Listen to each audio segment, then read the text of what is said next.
Theology of the body is the term given to the teachings of Pope St. John Paul II on the human person and human sexuality, made during his 129 Wednesday audiences delivered between September 1979 and November 1984. It is a bold Christian response to the sexual revolution.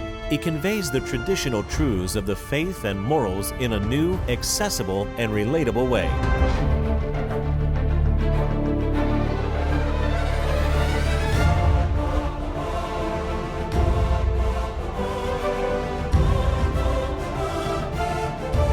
John Paul II's Theology of the Body. Welcome back to TOB, ശരീരത്തിൻ്റെ ദൈവശാസ്ത്രം എന്ന പഠന പരമ്പരയുടെ 5ാം എപ്പിസോഡിലേക്ക് നിങ്ങൾക്കെല്ലാവർക്കും സ്വാഗതം. ഈ 5ാമത്തെ എപ്പിസോഡിൽ പങ്കെടുക്കുവാനായി നിങ്ങളോടൊപ്പം ഇവിടെ സന്നിഹിതരായിരിക്കുന്ന ഈ ചെറിയ ക്ലാസ്സിനെയും ഞാൻ സ്വാഗതം ചെയ്യുന്നു. പരിശുദ്ധ ജോൺ പോൾ രണ്ടാമൻ മാർപ്പാപ്പായിലൂടെ പരിശുദ്ധാത്മാവ് ഈ കാലഘട്ടത്തിന് നൽകിയ ഏറ്റവും വലിയ സമ്മാനമാണ് തിയോളജി ഓഫ് ദ ബോഡി, അല്ലെങ്കിൽ ശരീരത്തിൻ്റെ ദൈവശാസ്ത്രം. സെക്ഷുവൽ റെവല്യൂഷൻ്റെ ഒരു ആൻറ്റിഡോട്ടായിട്ട് ജോൺ പോൾ രണ്ടാമൻ മാർപ്പാപ്പ തൻ്റെ 5 വർഷക്കാലങ്ങളിലെ പൊതുദർശന വേളകളിൽ അദ്ദേഹം നടത്തിയ പ്രബോധനങ്ങളുടെ ഉപസംഹാരമാണ് തിയോളജി ഓഫ് ദ ബോഡി ആയിട്ട് ഇന്ന് നമുക്ക് പഠിക്കുവാനായിട്ടുള്ളത്. ഇന്ന് നമ്മൾ ഇവിടെ ഈ എപ്പിസോഡിൽ നമ്മൾ ചിന്തിക്കുന്നത് ദൈവം എന്തിന് എന്നെ പുരുഷനായി അഥവാ അല്ലെങ്കിൽ സ്ത്രീയായി എന്തിന് സൃഷ്ടിച്ചു. ഇത് നമ്മൾ ആരംഭിക്കുന്നതിന് മുമ്പ് പരിശുദ്ധ അമ്മയുടെ പ്രത്യേക മാധ്യസ്ഥം നമുക്ക് തേടാം. പരിശുദ്ധ അമ്മയാണ് തിയോളജി ഓഫ് ദ ബോഡിയുടെ ഏറ്റവും പ്രധാനപ്പെട്ട കണ്ണി. നമുക്ക് ഒരുമിച്ച് പ്രാർത്ഥിക്കാം. നന്മ നിറഞ്ഞ മറിയമേ സ്വസ്തി, കർത്താവ് അങ്ങയോടുകൂടെ സ്ത്രീകളിൽ അങ്ങ് അനുഗ്രഹിക്കപ്പെട്ടവളാകുന്നു, അങ്ങയുടെ ഉദരത്തിൻ ഫലമായി ഈശോ അനുഗ്രഹിക്കപ്പെട്ടവനാകുന്നു. പരിശുദ്ധ മറിയമേ തമ്പുരാന്റെ അമ്മേ, പാപികളായ ഞങ്ങൾക്ക് വേണ്ടി ഇപ്പോഴും ഞങ്ങളുടെ മരണസമയത്തും തമ്പുരാനോട് അപേക്ഷിച്ചുകൊള്ളണമേ. ആമേൻ. വിശുദ്ധ ജോൺ പോൾ രണ്ടാമൻ മാർപ്പാപ്പ ഞങ്ങൾക്ക് വേണ്ടി അപേക്ഷിക്കണമേ. Very good. അപ്പോൾ കഴിഞ്ഞ ക്ലാസ്സുകളിൽ നമ്മൾ പല വിഷയങ്ങൾ കൈകാര്യം ചെയ്തു. എന്താണ് ശരീരത്തിൻ്റെ ദൈവശാസ്ത്രം?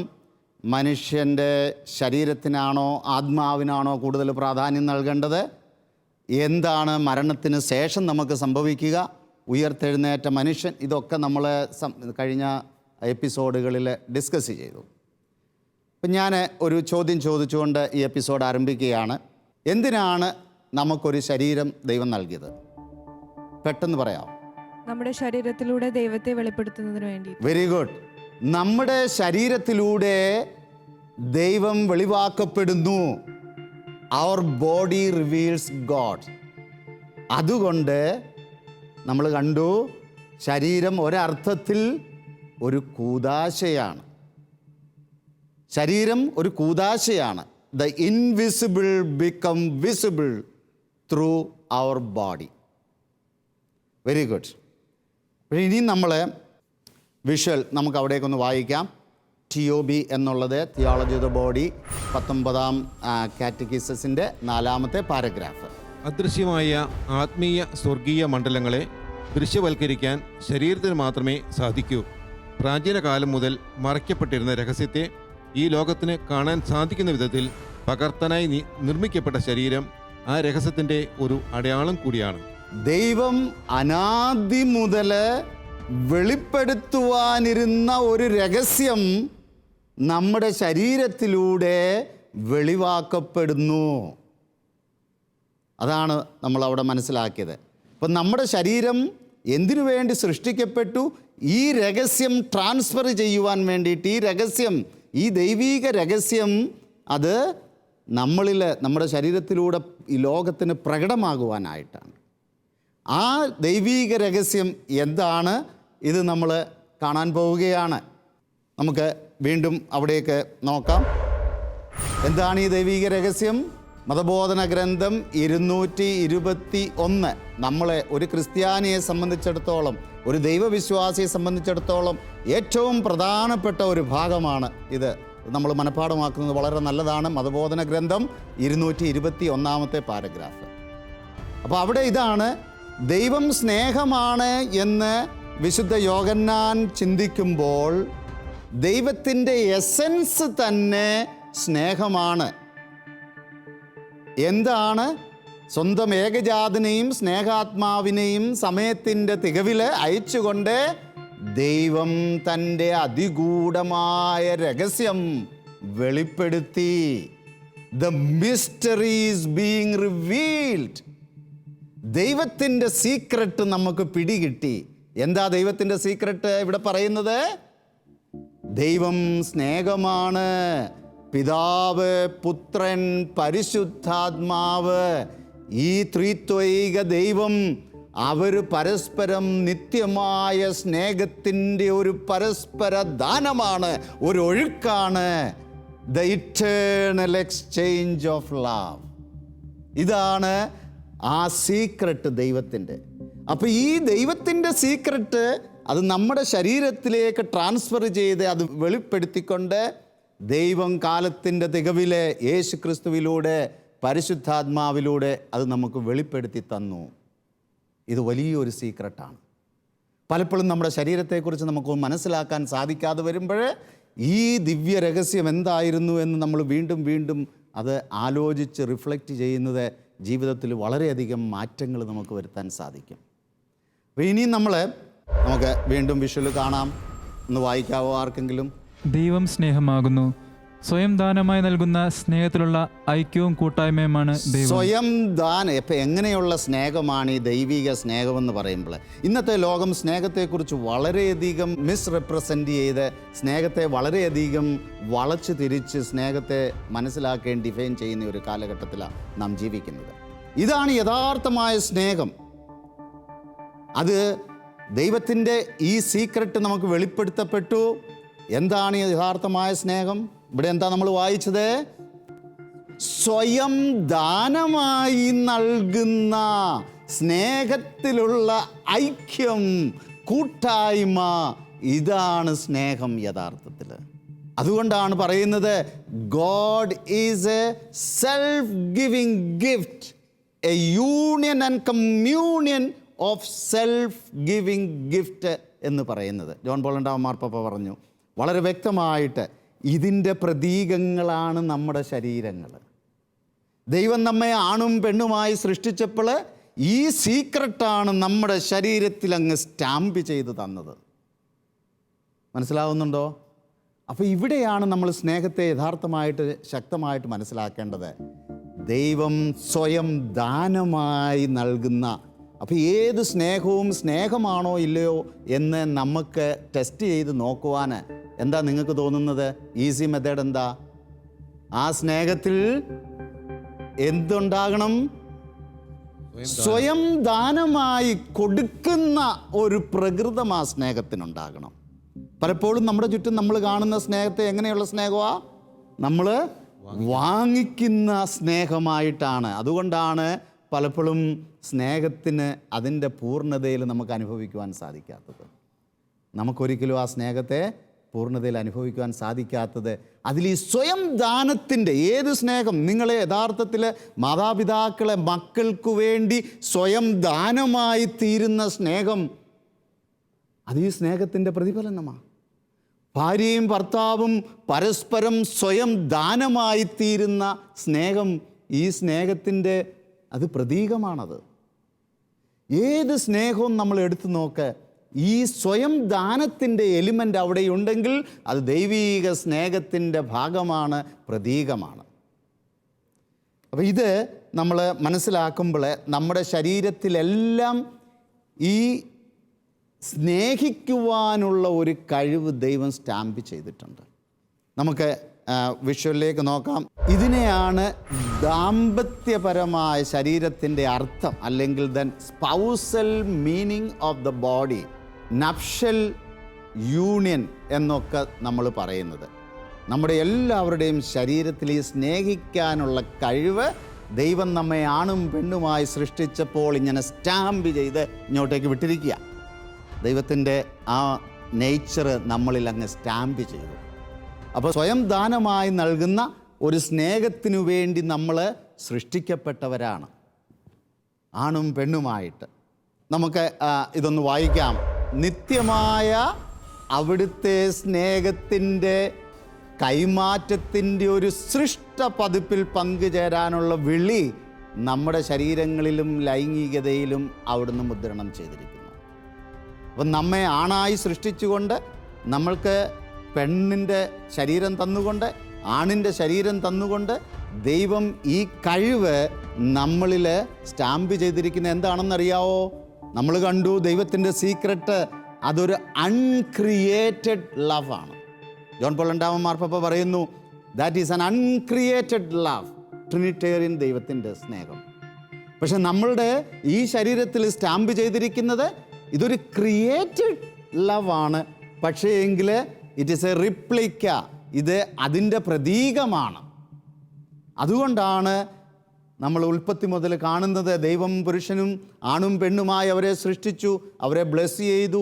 ആദ്യത്തെ വിവാഹം അവിടെ നടന്ന് അവരെ ബ്ലെസ് ചെയ്തിട്ട് അവർ രണ്ടുപേരും ഒന്നായിത്തീരും. ആ സ്നേഹത്തിൻ്റെ പങ്കുവെക്കലിൽ ദേ ബിക്കം വൺ. സ്വയം ദാനത്തിൻ്റെ ആ വലിയ അൾത്താരയിൽ അവർ രണ്ടുപേരും ഒന്നായി തീർന്നു. പിന്നീട് അവർ രണ്ടല്ല, ഒന്നാണ്. വീണ്ടും നമ്മൾ കാണുന്നുണ്ട് പൗലോസ് ലീഗ വിവാഹത്തെക്കുറിച്ച് പറയുമ്പോഴും ഇത് തന്നെ പറയുന്നു, ക്രിസ്തുവും സഭയും തമ്മിലുള്ള സ്നേഹം പോലെ ഭാര്യ ഭർത്താക്കന്മാർ സ്നേഹിക്കണം. അതാണ് ഇതിൻ്റെ പ്രധാനപ്പെട്ട കാതലായ ഭാഗം. നമ്മുടെ സ്നേഹം എങ്ങനെയുള്ള സ്നേഹമായിരിക്കണം എന്ന് അവിടെ വ്യക്തമായിട്ട് നമുക്ക് മനസ്സിലാക്കി തരികയാണ്. നമുക്ക് വിഷ്വൽ വീണ്ടും കാണാം. ഇത് TOB ജോൺ പോൾ രണ്ടാമൻ മാർപ്പാപ്പയുടെ പഠനത്തിൻ്റെ ആ കോട്ട് ഞാൻ എടുത്തിരിക്കുകയാണ്.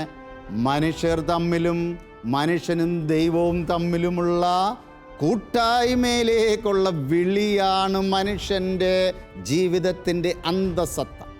ഒരു invitation four union and communion. അത് സ്നേഹത്തിൻ്റെ കൊടുക്കലും വാങ്ങലുമാണ്. മനുഷ്യർ തമ്മിലുള്ള കൂട്ടായ്മയിലാണ് ശരീരത്തിൻ്റെയും സെക്സിൻ്റെയും സത്യം മുഴുവൻ അടങ്ങിയിരിക്കുന്നത് എന്ന് അദ്ദേഹം പറയുകയുണ്ടായി. ഇപ്പോൾ ചുരുക്കി പറഞ്ഞാൽ ഒരു യൂണിയൻ ആൻഡ് കമ്മ്യൂണിയനുള്ള കഴിവാണ് ഒരു ശരീരത്തിൽ, നമുക്ക് പുരുഷൻ്റെ ശരീരത്തിലോ സ്ത്രീയുടെ ശരീരത്തിലോ ദൈവം സ്റ്റാമ്പ് ചെയ്തിരിക്കുന്നത്. അത് മറ്റൊന്നിനുമല്ല, ഈ എന്തിനു വേണ്ടിയിട്ടാണത്? ത്രിത്വൈക ദൈവത്തിൻ്റെ സ്നേഹം പ്രകടമാക്കുവാനുള്ള ഒരു ക്രിയേറ്റഡ് ലവ്. അത് നമുക്ക് പ്രകടമാക്കി മറ്റുള്ള ലോകത്തിന് അത് റിവീൽ ചെയ്യുവാൻ വേണ്ടിയിട്ടാണ് ദൈവസ്നേഹത്തിൻ്റെ. അപ്പോൾ ഇനി നമ്മൾ തുടർന്ന് വരുന്നുണ്ട്, എന്തുകൊണ്ടാണ് എനിക്ക് പുരുഷൻ്റെ ശരീരം, എന്തുകൊണ്ടാണ് എനിക്ക് സ്ത്രീയുടെ ശരീരം? അത് നമ്മൾ കുറേ കൂടെ ക്ലിയർ ആയിട്ട് നമുക്ക് ഈ തുടർന്ന് നമുക്കിപ്പോൾ കാണാം. നമുക്ക് അങ്ങോട്ട് വിഷ്വൽ നോക്കാം. ആരാണ് ദൈവം? ഈ ജീവിതത്തിൻ്റെ അർത്ഥം എന്താണ്? എന്തിനാണ് ദൈവം നമ്മെ സൃഷ്ടിച്ചത്? എങ്ങനെയാണ് നാം ജീവിക്കേണ്ടത്? നമ്മുടെ ആത്യന്തിക ലക്ഷ്യം എന്താണ്? തുടങ്ങി ദൈവം നമ്മളോട് പറയാൻ ആഗ്രഹിക്കുന്ന എല്ലാ കാര്യങ്ങളും മനുഷ്യ ശരീരത്തിലൂടെയും സ്ത്രീയുടെയും പുരുഷൻ്റെയും വിവാഹത്തിലൂടെയും ഏക ശരീരമാകുവാനുള്ള വിളിയുടെയും അർത്ഥം വിവേചിച്ചറിയുന്നതിലൂടെ നമുക്ക് മനസ്സിലാക്കുവാൻ സാധിക്കും. നമ്മുടെ എപ്പിസോഡിൽ നമ്മൾ കണ്ടു, the sexual union, that is the essence of our existence. ഈ പ്രപഞ്ചത്തെ തന്നെ നിലനിർത്തുവാനായി ദൈവത്തിൻ്റെ നിഗൂഢമായ പദ്ധതിയുടെ ഭാഗമായിട്ട് ദൈവം ആവിഷ്കരണം ചെയ്തതാണ്. എനിക്ക് തോന്നുന്ന വിധത്തിൽ ഞാൻ എൻ്റെ ശരീരത്തെ ഉപയോഗിക്കുവാനോ ദാമ്പത്യ ധർമ്മത്തിലൂടെ അല്ലാതെ സെക്ഷുവൽ ആക്ടിവിറ്റി ചെയ്യുവാനോ ദൈവം ആഗ്രഹിക്കുന്നില്ല. അതിൻ്റെ പ്രത്യേക പർപ്പസ് അതാണ്. അപ്പോൾ ഇവിടെ നമ്മൾ ഒരു കാര്യം മനസ്സിലാക്കേണ്ടത് ഇതാണ്, ദൈവം അങ്ങേയറ്റം നമ്മളോട് സംസാരിക്കുന്നതും നമ്മുടെ ഈവൻ ഡെസ്റ്റിനി പോലും നമുക്ക് മനസ്സിലാക്കി തരുന്നത് ഈ സ്ത്രീയുടെയും പുരുഷൻ്റെയും ശരീരത്തിലൂടെയും അവരൊന്നാകുന്ന ആ വിളിയിലൂടെയും അവരുടെ ആ വൺ ഫ്ലഷ് യൂണിയനിലൂടെയുമാണ്. ഹോളി യൂണിയൻ ആൻഡ് കമ്മ്യൂണിയൻ അതിലൂടെയാണ്. ഒറ്റ വാക്കിൽ പറഞ്ഞാൽ നമ്മുടെ ശരീരം ഒരു കഥ പറയുന്നുണ്ട്. സ്ത്രീ ശരീരം അതിൽ തന്നെ ഒരർത്ഥമില്ല. പുരുഷൻ്റെ ശരീരത്തിന് അതിൽ തന്നെ ഒരർത്ഥമില്ല. നമ്മുടെ ശരീരം സ്ത്രീയും പുരുഷനുമായിക്കൊണ്ട് അതൊരു കഥ പറയുന്നുണ്ട്. അതെന്താണ് ആ കഥ? നമ്മെ സൃഷ്ടിച്ച ദൈവത്തിങ്കിലേക്ക് തന്നെ വിരൽ ചൂണ്ടുന്നതാണ് ആ കഥ. ഒറ്റ വാക്കിൽ പറഞ്ഞാൽ ഫോർ ദ കമ്മ്യൂണിയൻ, കൂട്ടായ്മയ്ക്ക് വേണ്ടി ദൈവത്തിൻ്റെ ആ ആന്തരിക ജീവനിലുള്ള പങ്കാളിത്തത്തിനു വേണ്ടി ദൈവം നമുക്ക് തന്നിരിക്കുന്ന വലിയൊരു കഴിവാണ്. അതുകൊണ്ട് ഈ ശരീരം വെറും ബയോളജിക്കൽ അല്ല. പെൺ ശരീരം അല്ലെങ്കിൽ പുരുഷൻ്റെ ശരീരം അല്ലെ സ്ത്രീയുടെ ശരീരം അതും വെറും ബയോളജിക്കലി അല്ലെ ആക്സിഡൻ്റലി സംഭവിച്ചതല്ല. ദൈവത്തിൻ്റെ അനന്ത പദ്ധതിയിൽ ദൈവം വളരെ മനോഹരമായിട്ട് പ്ലാൻ ചെയ്ത് ഡിസൈൻ ചെയ്തതാണ്. നമ്മളെ ശരീരത്തിൻ്റെ ഈവൻ ജീവശാസ്ത്രപരമായ കാര്യങ്ങൾ, സ്ത്രീയുടെ ശരീരത്തിൻ്റെയും പുരുഷൻ്റെ ശരീരത്തിൻ്റെയും ഒക്കെ നമ്മൾ ഇൻറ്റേർണൽ സ്ട്രക്ചറൊക്കെ മനസ്സിലാക്കുമ്പോൾ നമ്മുടെ ശരീരത്തിൻ്റെ, മനുഷ്യ ശരീരത്തിൻ്റെ എല്ലാ വശങ്ങളെയും വിശദമായിട്ട് പഠിക്കുവാൻ സാധിച്ചിട്ടില്ല എന്നാണ് ഈവൻ സയൻസ് പോലും പറയുന്നത്. അപ്പോൾ ഇതാണ് നമ്മൾ പ്രത്യേകമായിട്ട് മനസ്സിലാക്കേണ്ടത്. ക്രിസ്തുവും സഭയും തമ്മിലുള്ള ആ വിവാഹം നമുക്ക് അങ്ങോട്ട് നോക്കാം. ക്രിസ്തുവും സഭയും തമ്മിലുള്ള വിവാഹത്തിൻ്റെ രഹസ്യമാണ് ക്രൈസ്തവ വിശ്വാസത്തിൻ്റെയും രഹസ്യം. അതെ, ദൈവവുമായുള്ള ഏറ്റവും അടുത്ത കൂട്ടായ്മയിലേക്ക് നമ്മെ ആനയിക്കുക എന്നതായിരുന്നു നിത്യത മുതലുള്ള അവിടുത്തെ പദ്ധതി. മറ്റൊരു വാക്കിൽ പറഞ്ഞാൽ നമ്മെ വിവാഹം ചെയ്യുക എന്നതായിരുന്നു അവിടുത്തെ പദ്ധതി. ഒരുപക്ഷെ നമ്മുടെ രക്ഷാകര പദ്ധതി മുഴുവനും, ഈ ബൈബിള് മുഴുവനും ദൈവവും നമ്മളുമായിട്ടുള്ള എല്ലാ കാര്യങ്ങളും നമുക്ക് നിസ്സാര വാക്കുകളിൽ ഒതുക്കി നമുക്ക് നിർത്താൻ പറ്റും. God wants to marry us. ദൈവം നമ്മളെ വിവാഹം കഴിക്കുവാൻ ആഗ്രഹിക്കുന്നു. നമ്മുടെ സാധാരണ വിധത്തിലുള്ള അണ്ടർസ്റ്റാൻഡിങ്ങിലുള്ള വിവാഹമല്ല. He wants to become one with us. ദൈവം നമ്മളുമായി വൺ ഫ്ലഷ് യൂണിയൻ, ആ ഒരു ഒത്തുചേരൽ, അത് ഈ ലോകത്തിലും മരണാനന്തരം നമ്മുടെ ജീവിതത്തിൽ നമ്മൾ എന്താ സ്വർഗമെന്ന് വിളിച്ചത്? ദൈവവുമായുള്ള ഒരു കൂട്ടിച്ചേരലിനെയാണ്. ദൈവവുമായി ഇറ്റേണൽ എക്സ്ചേഞ്ചിലുള്ള ഒരു കൂട്ടിച്ചേരലാണ്, അതാണ് സ്വർഗമെന്ന് പറയുന്നത്. അപ്പം ചുരുക്കി പറഞ്ഞാൽ എല്ലാം നമ്മൾ കൂട്ടി ഒരുമിപ്പിക്കുമ്പോൾ നമുക്ക് മനസ്സിലാക്കാൻ സാധിക്കും, ദൈവം നമ്മളെ വിട്ടുപിരിയുവാൻ ആഗ്രഹിക്കാത്ത തരത്തിലുള്ള ഒരു ബന്ധമാണ് ആഗ്രഹിക്കുന്നത്. He wants to be one with us forever. നോക്കുക, യേശു ക്രിസ്തു പരിശുദ്ധ കുർബാനയിലൂടെ എന്താ അവിടെ സംഭവിക്കുന്നതെന്ന് നമുക്കറിയാം. യേശു ഇതാ പോകുന്നതിനും ഈ ലോകം വിട്ടു പോകുന്നതിനു മുമ്പ് ഈ സഭയാകുന്ന മണവാട്ടിയോട് മണവാളൻ പറയുകയാണ്, ഇതാ എൻ്റെ ശരീരം, നീ ഇത് ഭക്ഷിച്ച് ശക്തി പ്രാപിച്ച് വീണ്ടും ആ വലിയ ആ വൺ ഫ്ലഷ് യൂണിയൻ, ആ സ്നേഹത്തിൻ്റെ ഒഴുക്കിലേക്ക് നീ കടന്നു വരുവാൻ ഇത് നിന്നെ സഹായിക്കും. സഭയാകുന്ന മണവാട്ടിയെ സ്നേഹിക്കുന്ന മണവാളനായ ക്രിസ്തു, ഇത് വളരെ വ്യക്തമായിട്ട് ബൈബിളിൽ നമുക്ക് കൃത്യമായിട്ട് നമുക്ക് മനസ്സിലാക്കുവാൻ സാധിക്കും. റെവലേഷനിൽ നമ്മൾ വ്യക്തമായിട്ട് കാണുന്നുണ്ട്. എന്താ കാണുന്നത്? ഒരു സ്വർഗീയ വിവാഹത്തിനുള്ള ഒരുക്കം അവിടെ നടക്കുകയാണ്. സ്വർഗീയ മണവാളൻ ക്രിസ്തു തൻ്റെ മണവാട്ടി, സഭയാകുന്ന മണവാട്ടിയെ വിവാഹം കഴിക്കുന്നു. അതാണ് നമ്മൾ ലാസ്റ്റിൽ കാണുന്നത്. ഒരു സ്വർഗീയ വിരുന്നിലേക്കുള്ള യാത്രയാണ് ഈ ലോകത്തിലുള്ള വിവാഹവും ഈ ലോകത്തിലുള്ള യാത്രയുടെ അന്തിമ ലക്ഷ്യവും എല്ലാം. നമ്മളിപ്പോൾ കണ്ടു എന്തിനു വേണ്ടിയിട്ടാണ് ദൈവം നമുക്ക് പുരുഷ ശരീരവും സ്ത്രീ ശരീരവും തന്നിരിക്കുന്നത്. പെട്ടെന്ന് നിങ്ങൾക്ക് എന്താ മനസ്സിലായത്? നമ്മൾ വിശദമായിട്ട് നമുക്ക് ഈ എപ്പിസോഡിൻ്റെ ഒരു കൺക്ലൂഷൻ എന്ന പോലെ നിങ്ങൾക്ക് എന്ത് തോന്നുന്നു? ആ അനന്ത സ്നേഹത്തെ പ്രകടമാക്കുവാനുള്ള ഒരു മാധ്യമമായിട്ടൊരു പ്രതീകമായിട്ട് ഇറ്റേണൽ ട്രിനിറ്റേറിയൻ ദൈവത്തിൻ്റെ സ്നേഹം നമ്മൾ പ്രകടമാക്കുവാനായിട്ട്. അപ്പം നമ്മൾ ചോദിച്ചേക്കാം ഒരു ചോദ്യം. ജോൺ പോൾ രണ്ടാമൻ മാർപ്പാപ്പ വളരെ വ്യക്തമായിട്ട് പറഞ്ഞു, ഈ ലോകത്തിലുള്ള നമ്മുടെ വിവാഹം ഈ വലിയ വിവാഹത്തിൻ്റെ ഒരു മുന്നാസ്വാദനമാണ്. സ്ത്രീയും പുരുഷനും തമ്മിൽ വിവാഹത്തിലൂടെ അവർ ഒന്നായി തീരുമ്പോൾ അവർക്ക് കിട്ടുന്ന ആ സന്തോഷം, അത് ഒരു വലിയ സന്തോഷത്തിൻ്റെ എക്സ്റ്റസിയുടെ ഒരു മുന്നാസ്വാദനമാണ്. മനസ്സിലായോ ക്ലിയറായിട്ട് എവരിബഡി? എന്തെങ്കിലും ചോദ്യം ഇതിനെക്കുറിച്ച് എന്തെങ്കിലും ഉണ്ടോ? നമ്മൾ എൻ്റെ ഒരു സംശയമാണ് സാറേ. പിതാവും പുത്രനും പരിശുദ്ധാത്മാവുമായ ദൈവം ഒരു പുരുഷനാണോ അതോ സ്ത്രീയാണോ? Okay, very good. അപ്പോൾ ദൈവം പുരുഷനാണോ സ്ത്രീയാണോ, ഇതാണ് ചോദ്യം. അപ്പോൾ ഇവിടെ ഞാൻ ഒരു കാര്യം നിങ്ങളോട് പറയാൻ ആഗ്രഹിക്കുന്നത്, നമ്മുടെ ഛായയിലല്ല ദൈവം സൃഷ്ടിക്കപ്പെട്ടിരിക്കുന്നത്. Is an uncreated love. Okay, ദൈവത്തിൻ്റെ ഛായയിലാണ് നമ്മൾ സൃഷ്ടിക്കപ്പെട്ടിരിക്കുന്നത്. അപ്പോൾ ഇതിന് ഞാൻ നിങ്ങൾക്ക് ഒരു പഠനത്തിനുള്ള ഒരു കൊട്ടേഷൻ തരികയാണ്. നമുക്ക് അങ്ങോട്ടേക്ക് നോക്കാം. ഇത് മതബോധന ഗ്രന്ഥം 370 പാരഗ്രാഫിൽ ഇതിനുള്ള ഉത്തരം നമുക്ക് കൃത്യം കിട്ടുന്നുണ്ട്. ഞാനതൊരു ഒരുമിച്ച് വായിക്കാം. ഒരു വിധത്തിലും ദൈവം മനുഷ്യൻ്റെ ഛായയിലല്ല.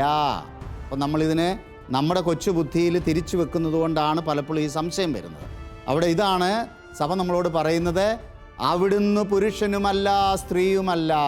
തികച്ചും അരൂപിയായ ദൈവത്തിൽ ലിംഗഭേദത്തിന് സ്ഥാനമില്ല. എന്നാൽ ഈ ദൈവത്തിൽ നമ്മൾ പല അട്രിബ്യൂഷൻസ് കൊടുക്കുന്നുണ്ട്. ഒരപ്പൻ്റെ സ്നേഹം, അമ്മയുടെ സ്നേഹം, സുഹൃത്തിൻ്റെ സ്നേഹം, അല്ലെങ്കിൽ ഭാര്യയുടെ സ്നേഹം, ഭർത്താവിൻ്റെ സ്നേഹം. കാരണം ഇതെല്ലാം അതിൻ്റെ പ്രതീകങ്ങളാണ് നമുക്കിവിടെയുള്ളത്. ഇതിൻ്റെ എല്ലാം ഒരു അന്തസത്ത നമുക്ക് അവിടെ കാണാൻ പറ്റും.